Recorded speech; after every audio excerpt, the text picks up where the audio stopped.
Nalulungkot ka ba dahil palagi na lang, parang kapos ang kita o nagagalit ka sa mundo dahil hindi ka makakita ng opportunity, parang hindi gumagana yung mundo para sa'yo o hindi mo nararamdaman yung blessings ng Heavenly Father para sa buhay mo. O maaaring naguguluhan ka dahil hindi mo na alam paano i-manage yung career mo, o puwedeng naguguluhan ka dahil hindi mo alam kung anong hinahanap mo o ano ba yung nararapat na career para sa'yo o event sa'yo o ano man yung negosyo na gusto mong simulan. So, kung yan ang mga nararamdaman mo ngayon, then maaari kang pumunta sa ating Career Boost workshop na gagawin sa Claveria Chapel, Davao City, 8 o'clock ng umaga hanggang alas 12 ng tanghali.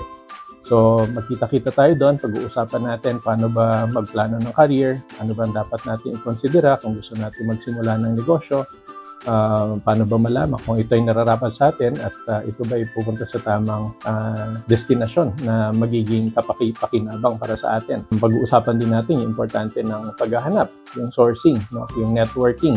So, paano ba magpalaganap ng contact? Paano ba palawakin yung aking contact? Kasi sabi nga, it's who you know, not what you know. Pero sa totoo lang, kailangan mo pareho yon.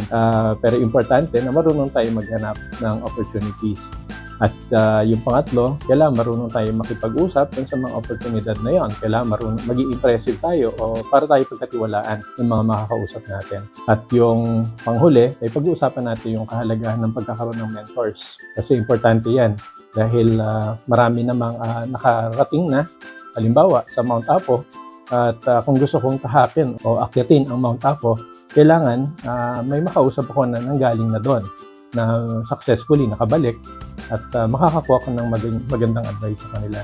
So kung gusto nating magkaroon ng bagong pananaw sa ating sitwasyon ngayon sa ating career at gusto nating magkaroon ng kalinawan kung paano natin execute yung ating mga plano para maabot natin mga pangarap natin sa buhay, para sa ating sarili at sa ating pamilya, attend po kayo sa Claveria Chapel, October 19, di Saturday na yan, 8 to 12. Salamat po.